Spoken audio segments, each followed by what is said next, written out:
You are listening to the Special Needs Children podcast with Chitra Iyer. Chitra Iyer is a parent of 24-year-old Shravan Iyer who has epilepsy, cerebral palsy and autism.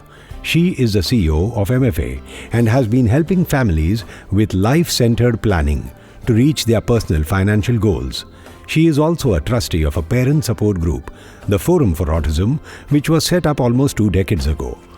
MFA is a 17-year-old organization working in the personal finance space. They have set up a dedicated practice to help families with special needs children to plan their financial goals and invest for them. The thoughts shared here are a result of the discussion with parents, caregivers, siblings and professionals regarding the planning of a person with special needs. In this expert series podcast, Chitra Iyer is talking to Dr. Nidhi Singhal, Director of Research and Training at Action for Autism, New Delhi. In this interview, they delve into the topic of autism in adults, exploring the support systems available to them and the importance of providing proper care for these individuals. Hello, everyone. A big warm welcome to you on this expert series of my podcast for special needs children. Thank you for your time and agreeing to do this interview with me, Dr. Nidhi. Thank you, Chitra. Thank you. Hi. Yeah. To just share with everyone about you.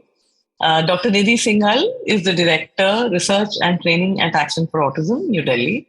She received her PhD in clinical psychology from the University of Delhi. For over 2 decades now, Dr. Singhal has been involved in autism training and capacity building in India and other South Asian countries. Recognized as an expert on autism by the Indian government, Dr. Singhal serves on various international and Indian expert committees for the development of curricula for various certificate, diploma, and bachelor's programs, assessment of the quality of service and training institutes in India, and development of government schemes as per the Indian disability law, amongst others. She has authored books and articles and is a reviewer for several international autism journals. Wow, Dr. Nidhi, that's some huge field of work that you've had there. Thank you, Chitra. Mm-hmm. I'm diving straight into what I have you here for today. And so let's begin. Yes. Yeah. So, Doctor, what I hear is that you're seeing a lot of adults who are approaching you for a diagnosis for themselves. Could you share what is the process that you undertake and the support that is available for adults with autism? Yeah, sure. So, in the recent years, we've been working as an organization at Action for Autism. We've been working with adults, pretty much all our lives, or all of the life of Action for Autism.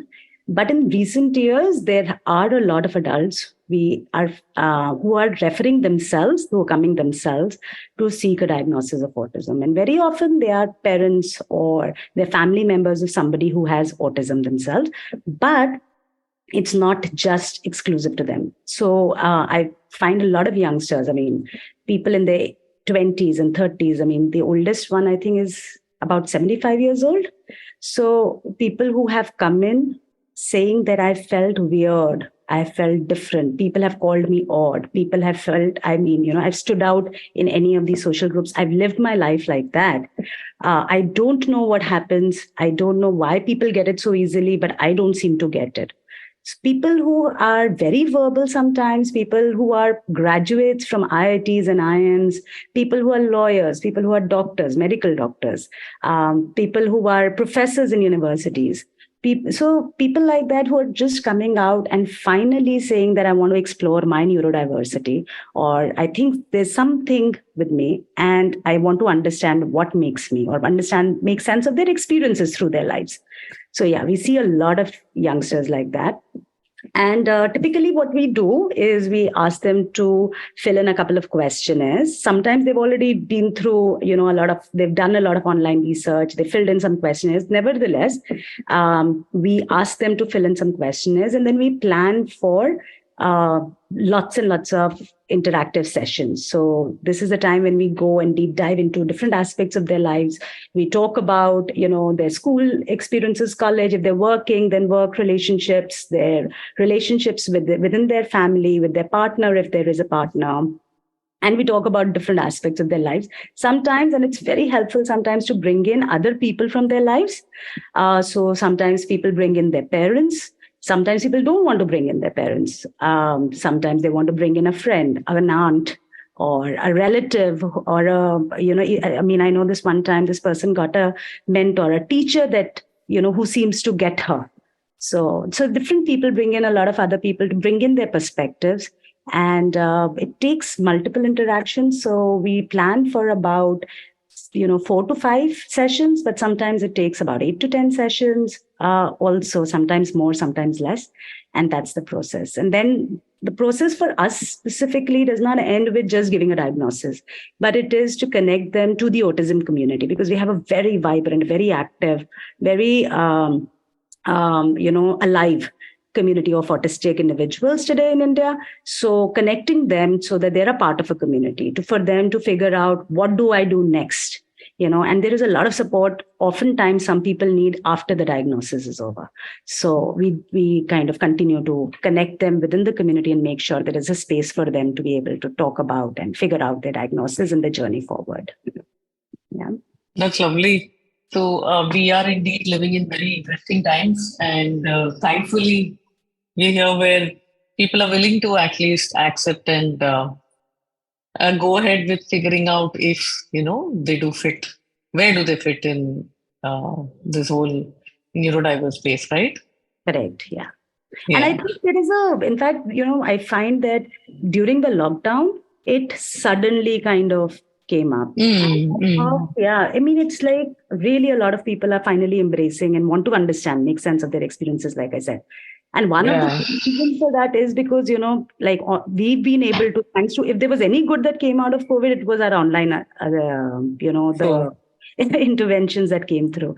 So we've been able to, if you asked me before COVID, if I can do an online assessment, that would have been an absolute no-no. I couldn't even have dreamt of it. But now, because we have online assessments, there is more access. So we work with people, not just within India and across India, but lots of people from outside. So people from the US and Canada and, Scandinavian countries and all over really. So a lot of people from there who also want to know about autism and figure out their neurodivergence. That's come in. And COVID gave people a lot of opportunity also, not to read, to go through this media. There was so much mind space that people had. And as you said, once they understand this, and then there is support available, that is so huge, right? So parent support groups like ours, also Forum for Autism, that thankfully got set up thanks to Mary, guiding us from Action for Autism, and so many other support groups all over the country today, interacting easily with each other. And with the kind of the whole systems in place, the process in place that you guys have defined, I'm sure, this is going to really help a lot of people, and they will be willing to even come forth if they want any help. So, even post-diagnosis, for example, a lot of people need a lot of support. Starting from even the, how you give the diagnosis is, of course, important, but how the individual, whether or not the individual discloses the diagnosis, because autism being such an invisible condition, oftentimes the onus is on autistic people whether or not they should be asking for support or sharing the diagnosis in order to seek support. So who to tell, when to tell somebody, if I should tell or not tell, how to tell it and how much to tell it. And even the reasons, why am I telling the other person? These are all areas that will vary from one person to another. And those are areas where a lot of autistic people, they just need to know, how to go about it. And basically, what are we looking at? We're looking at somebody who can provide that support and translate for them how a neurotypical person is likely to seek that, to accept that information. So I know a lot of people, it's very funny because when I'm doing a diagnosis with a child, it is that I feel like I'm a bearer of bad news, because almost always, when you tell a parent, it's obviously, it's understandably, it's a very difficult experience for them. So there are a lot of tears and a lot of, heartbreak and a lot of worry from the parents. But when I tell an autistic person about their diagnosis, most often it is a happy experience. We do a little dance and we say, yeah, we celebrate a new journey. Because autistic people, it's like finally the world makes sense to them. But what tends to also happen is that after this great euphoria and after this liberation and after this feeling of validation, for a lot of people, there's a huge slump.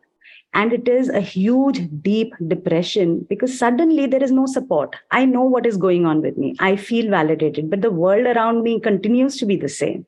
The world around me has not changed. So how do I work through this and navigate through this? Because a lot of times people are challenged for their diagnosis as well. I mean, I know that people have gone back and they've come back to me and said that, I told so-and-so person, and उन्होंने बोला, अच्छा तुमने अपने therapist को भी बेवकूफ बना दिया. You're so good at it. Now that's hurtful, right? That's unkind.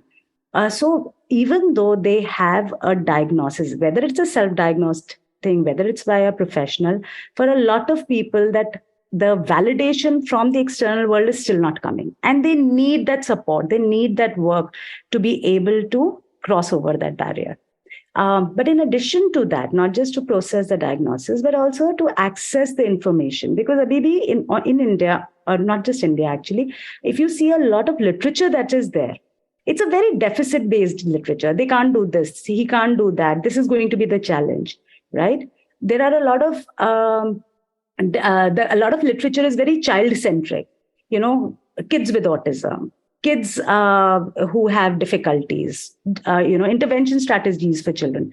So there is very little literature which is A, positive, and B, which is adult-oriented, which all of us are struggling to access. So luckily for us, there is a lot more that's been written by autistic people. So, there is more to access. But to be able to sift through this information, a lot of people need support. We also find that a lot of times there are people, a lot of autistic people now are finally questioning their gender identity. Okay. And they're talking about it. So figuring some of those things out, figuring whether I want a partner or not. How do I navigate those relationships? So a lot of mental health support, because the kind of anxiety that an autistic person feels. I mean, I promise you, Chitra, I thought I knew it, but the more I hear it, I realize it's almost like paralyzing for a lot of people. And they've lived their entire life through that. A lot of times there is, autism is also present within the family. So when they've diagnosed, they're willing to see, or sometimes they're able to see that, okay, perhaps a parent who was so difficult, he or she had autism too. Okay. And that, but up tak to, by the time they're adults, they have had a lot of trauma because, the parent was maybe a difficult parent, or there was a lot of physical abuse, a lot of emotional abuse that has actually happened to the child. So dealing with all of those traumas, a lot of times there is repetitive behavior, but a lot of times there is OCD, obsessive compulsive disorder. So there are a lot of co-morbidities within there. And even now, even if their medication is required, there are very few psychiatrists who actually understand autism and ADHD and are able to work with it. So somebody who's not going to dismiss the adult's experience, identifying some of those professionals is very hard. Finding neurodiversity affirming therapists is very hard. So there are very few people who are working in this space who who are, I think, familiar and able to support. So there's just very few of us there. And sometimes the experiences are so endearing, I cannot even tell you. Like this young man, he got married, an autistic person, he got married. And one of the things that the world told him when he was getting married was that, okay, enough of work, now you have to maintain this work-life balance. He took it so seriously and he made sure that he was working for exactly 8 hours because he had divided his life or his day into 3 different units. So it was 8 hours of work, 8 hours of sleep, and 8 hours of family time. Okay. So he started to refuse all the meetings. He wouldn't stay back after, his office hours. He wouldn't want to come in for a meeting on the weekend, nothing. It was really cut and dry. And it was just like that. There was no communication around that. So we actually had to sit down and we had to do a math to figure out how those 8 hours fit in his schedule. Otherwise, he would have just gotten fired because, there was only that much that the employee who did not know that this was an autistic person would have taken in. So his employment was at stake. So there are these very endearing examples, but it just helps us understand how deep or how pervasive really the impact of autism can be. Similarly, there was this young lady we were working with, and she went through a divorce. And because she had challenges in communication, despite a very close-knit family, being a really close-knit family and having a lot of support from her mom, she did not talk about the divorce at all with her family. So she's processed the entire thing only by herself with no social support at all, even though that family is there. So kind of being there with the person, figuring out how we can provide some of these things and making sure that the person recognizes that, yes, I want to talk about it and these are the people I can talk about it in safe spaces, is also something that we kind of focus a lot on. Wow, this was absolutely awesome, Dr. Nidhi. I think you must have touched a raw nerve for a lot of people. And I think we're going to have many more people calling you also at the same time, because you shared it so beautifully, the entire emotion, the entire journey of going through this entire process is not easy. I understand what you said about, the aha moment to know that, hey, okay, I was autistic all this while. But then from then on to figure now what, it's not, it must be so difficult. But thank you for doing such cutting edge work there and being there for so many of these families who you narrated about. Thank you for those stories also. From here, I'm going to something very basic and going back to just the term autism. So, Dr. Nidhi, since you're the absolute right person to answer this question, I thought I should ask you, what is the right terminology to use for people with autism? Great. That's a great question, really, Chitra. So, there is a lot of discussion and debate around person first or disability first language. A lot of people have very categorically said that they prefer to be called autistic adults. Okay. They don't want to think, or they do not think of autism as an external part of it, but it's a very integral part of their identity. So they prefer autistic individuals.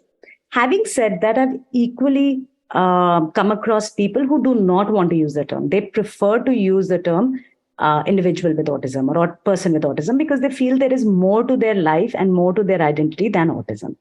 And I think today we've come to a place that at least us in the organization, we use the term interchangeably.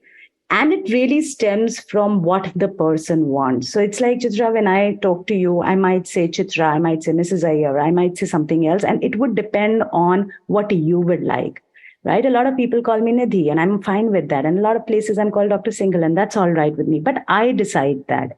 So I think it's important for all of us to figure out and accept the fact that both of these terms are equally okay. And just because somebody is saying autistic person, it is not derogatory. But it needs to go with the person and what they prefer. Dr. Nidhi, why is a lot of usage of the term neurodivergence suddenly in? What is this? All right. So, in fact, a lot of people also use the term neurodivergence to identify themselves, okay, because they may identify with that word more than the word autism, say, for example. And it's important that today we understand what neurodivergence really means. And really, if you look at it, what it really means is that our brains are functioning differently. There are actual changes. I mean, there are lots of research studies, MRI studies, functional MRI studies, which shows that there are changes in the brain functioning, the way the brain functions, the neural connections that there are. There are absolutely concrete changes in there. And people who are neurodivergent, they they think differently, they process the world differently, they perceive the world differently, and and that's okay. It's just as valid and just as correct. Now, the thing is that neurodivergence can be of different types. So there is ADHD, say, for example, or there is autism. There is also Tourette syndrome. There are also neurodivergence right now, and there is a lot of work in the mental health sector that's going on, which is also that it may not be at a developmental level, as in जब हम पैदा हुए थे, when we were kids, when we were born, it may not have been there. Like ADHD and autism was there when a child is born, right? But specifically in a lot of trauma related work, we find there is also neurodivergence, which is kind of acquired neurodivergence because of the environmental factors. So there is neurodivergence also from there because there are genuine changes in the brain functioning. And that's what neurodivergence really means. So it's a very broad word.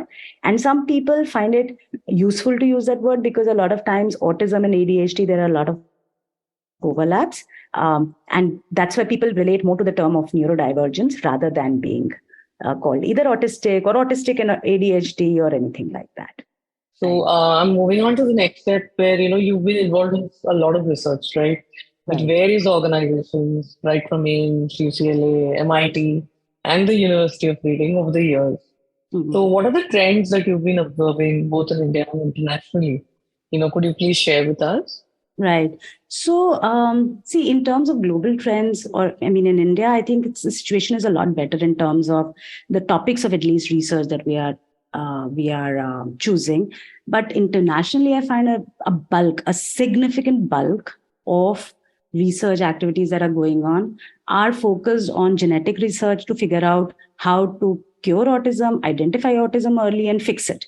So the idea is to, there is a lot of research which is going on for in utero diagnosis. There's a lot of research figuring out genetics of autism. So the whys and how to stop it, how to prevent it is something which is such a waste of time really and resources, but that is the bulk of research that's going on. So it's a very medical model still, I find, in research. Having said that, it is changing. Okay, there is a lot of change that is coming through. And in India, it hasn't happened as much. But in international space, there are a lot of autistic researchers who are coming into the space, which is fabulous because then you're asking the right questions. And that is one of the things that we find that is missing from our research.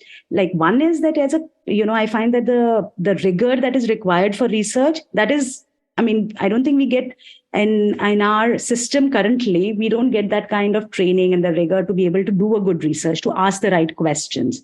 Okay.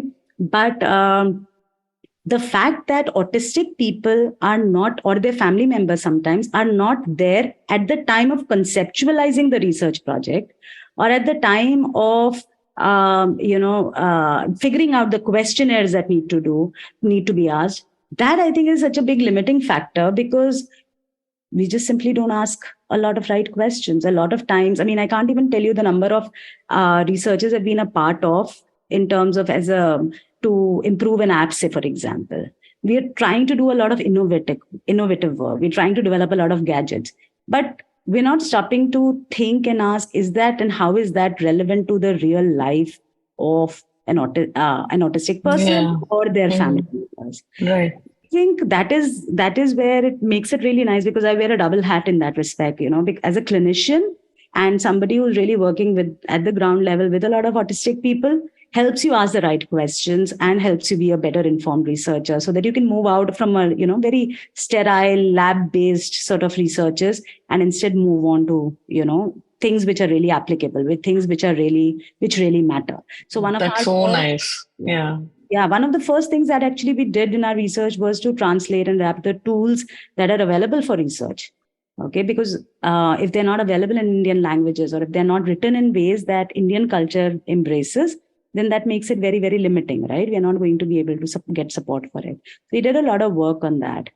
We also did a lot of work on informing and assessing the information that is available to pediatricians because they were the first point of contact for any family. So we did a lot of that. We did the first adult study, I think, in India, which was on about 60 to 80 adults. And we went into their families, into their homes and figured out what is it that's really going on in their lives. For as an adult with autism, what does it mean to be living in a metropolitan city like Delhi or NCR? What does life hold for them after their school is over and college is over? Or what are they doing at home? So these have been things that have informed our clinical work, right? So it's a loop. So research feeds into our clinical work and our need for services and our improvement of services. And likewise, because of our clinical experience, we kind of do a better sort of research or at least try to do a better research activity. Got it. And thank God that, you're somebody who is taking care of both the sides. I mean, you've been experienced with this, and that helps so much in your research. And I think it's important to do that. We need more researchers who are actually hands-on involved. True, yeah. And I totally people themselves. They make for such amazing researchers. True. So moving on, you've helped in setting up training programs across disabilities also all over the world. So how important and how challenging is it, when you have to establish and reach till the grassroots, especially in a huge country like India? The thing is that it's changing. The trends are changing. A lot of focus is also on developing clinical services and improving the services. But I think what really helps us is learning from autistic adults. Now that we have people who are talking about autism in the open forums on social media, are willing to identify themselves as autistic, it really helps to know what it is. A lot of us grew up with the autistic children. So, kids individuals who came in as kids to AFA, they've grown up to be young adults now. So we've learned through them and we've learned from them about what is really important in our adulthood. So I think what has happened is over the years, our training activities have changed and incorporated some of those learnings. What really matters in adulthood? What is it that we need to focus on in our childhood so that, as adults, they can lead productive lives and meaningful lives and everything. So that is one thing that we are working towards. We run the RCI program, which is a 2-year diploma. We also run the graduate program. Both of these are full-time and 2-year programs, where we do a lot of workshops, webinars. We help set up or start up new organizations in or across the country and other regions as well. We do so if people are asking us to come in and kind of do a little bit of capacity building, we happily do that. We also have a lot of opportunities to train people from within the organization, so they can come in and learn about, be with us, learn, observe, and then kind of take back what they'd like to. So there's a lot of work that's going on. It's all good in the sense that there is a lot more voice and there's a lot more talk about autism. There are a lot of people, of course, who are very well-meaning, but are still in an earlier who still operate with an earlier understanding of autism. So that will change, and it obviously change takes time. So that is something that that is a process and needs facilitation. But other than that, it's what we find missing is a lot of people, who are not working with adults. So that's something, and in fact, that's something in diagnosis also we feel, that a lot of times people are coming in and they've been told, like a lot of adults before they've come to me, say, for example, they've had experiences where the professionals have said, अरे आप यहाँ पर मैं autism का diagnosis लेने आया तो आपको autism तो हो ही नहीं सकता. You can't have autism if you've come for a diagnostic assessment. Or they've said things like that. A lot of people have heard things like, if autism happens only in childhood, so you can't be autistic now if you've come this far in life. So there is a lot of, we need to talk a lot more about the entire spectrum of autism across the ages, across the abilities, all of that. There is a lot of training that's required in all of these, not just in special education, not just in mental health, but a lot of training that is required, which is more updated, which is more, more current, and which of course includes the voice of autistic people themselves. So that is something that we work with. We work a lot in terms of training even self-advocates. So people to become an advocate, like an autistic person, to become an advocate themselves. There's a lot of training related to those activities as well that we have. But one of the things that is really kind of, I think, slowing the process is some of the policies that have come through, or some of the decisions that are being taken. So for example, like our RCI program that I'm talking about, it used to be a 2-year program which was dedicated to autism. Now it's become, in those 2 years, we have to talk about 3 different conditions. We have to talk about intellectual impairment, we have to talk about autism, and then we have to talk about learning disabilities. So all of that, so obviously that's going to dilute the quality of our training, right? And I understand the whole, move towards generalized sort of, being generalist rather than specialist. But it makes me wonder, because in every other field, like you look at a doctor, we're talking and moving towards specializations and super specializations, right? We go for if you have a heart condition, I'm not going to go to a GP. I need a heart specialist there. I need a person who's specialist there. So whether you look at any industry, you look at medical industry, you look at even the IT sector, everywhere we are looking at specialization. So it makes me wonder, why is it that we are instead moving in an opposite direction in this sector? So while I very well understand that we all need to understand and we need to be generalists, but I think in some ways it's slowing down the process of understanding or building understanding within the country.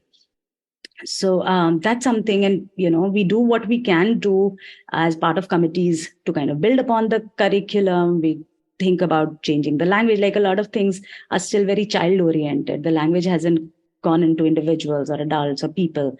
So those are things that are there. Those are challenges that continue to be there. We're not talking about a lot of things, but we are going forward with a lot of activities as well. I understand. Thank you so much for putting that very nicely. But I can imagine the kind of real struggle that you must be having. And one side, of course, is the government that could help in reaching further in and increasing awareness, increasing much more the activities that are required. But do you think tech will help in play a big role with outreach and Absolutely. See, we need to be parallelly working on all of these things. So tech is an important and significantly important part of our work. But at the same time, what we also have to work is towards the education system, right? We have to make sure that people are taught this right curriculum. If we're going to be teaching from a curriculum which is not updated or which is not current, regardless all efforts are lost then. Yeah. So then that just takes us back many steps, right? So totally is बहुत ज़रूरी है. And similarly, one of the things, and I know there is a lot of discussion around this that's going on, is about the law itself. Now, when the law places autism under an intellectual disability, that is factually incorrect, right? And it's a very small change, but it's a very powerful change, because what we are really telling people is that if you have autism, that means you're intellectually impaired. Now, that's factually incorrect. That's so correct. Yeah, completely. Yeah. So those are things that we need to be more proactive about. We need to kind of really act fast about it, because we are training generations and generations with this incorrect information, right? So anybody and people who are training today are going to be trainers tomorrow. So we're diluting like a whole generation of trainers because of that. Now, one of the things that also happens when it's interesting you mentioned tech. Now, tech is an important part of this, Chitra.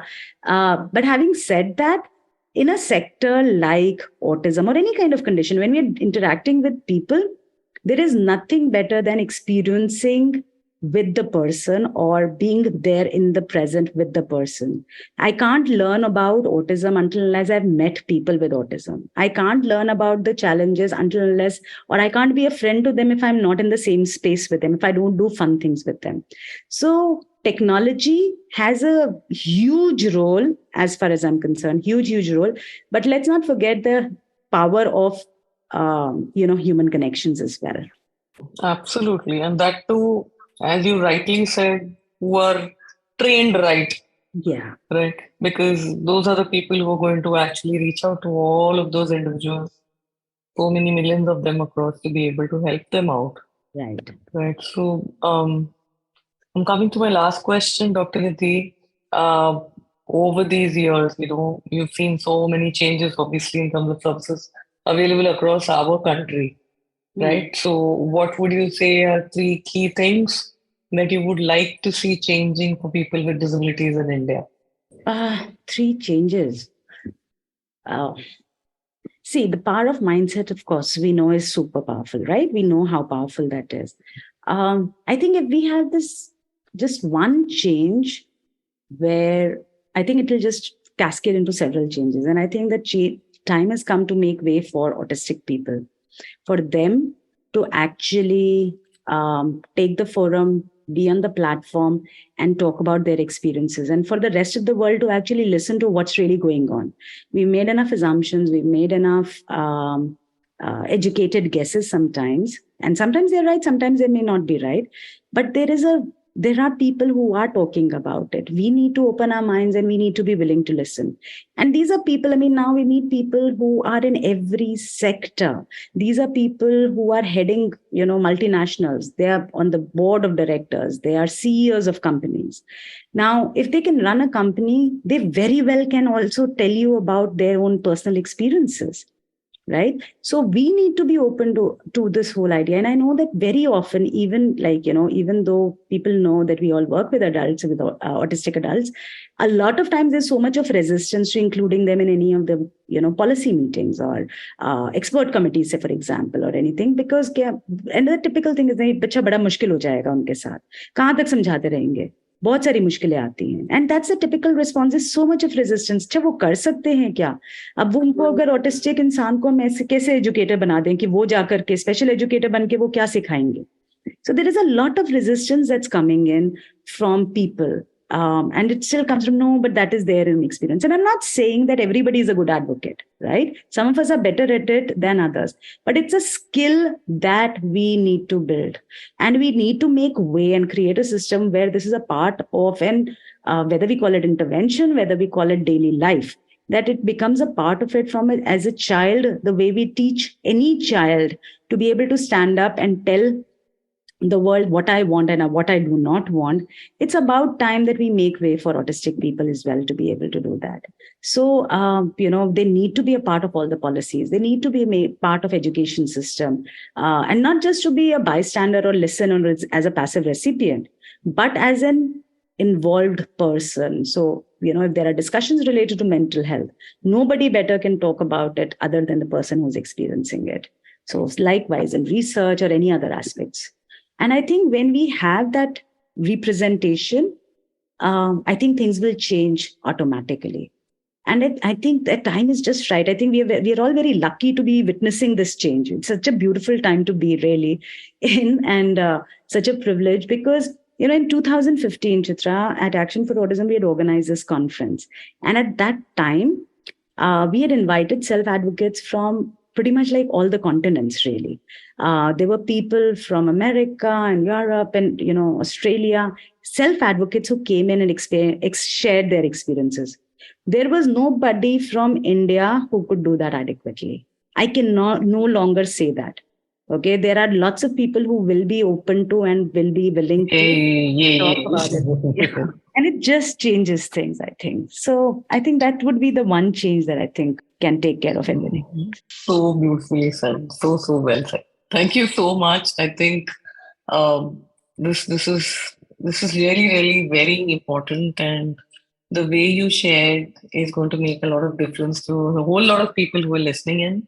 And yes, if it does reach the right ears, I hope all that you said in terms of the changes that we would like in terms of laws, in terms of all the actionables that are required to facilitate and to make it, more, I would say, just right for everybody who is going to be in this field and who are going to be teaching and accessing all of those individuals are going to be accessing these services, it will be true justice for them, right? Absolutely. Yeah. Absolutely. So thanks a ton for this. It was absolutely lovely talking to you. Thank you so much. Thank you, Chitra. Thank you for having me. You were listening to the Special Needs Children podcast with Chitra Iyer, the CEO of MFA and a trustee with the Forum for Autism. If you find this podcast relevant and interesting, it will be great if you leave a review, share, like and subscribe. You can also let us know if there is any specific topic that you would like us to cover. Feel free to email her on chitra.iyer@myfinad.com, or you can call her on 9833785892. That is 9833785892.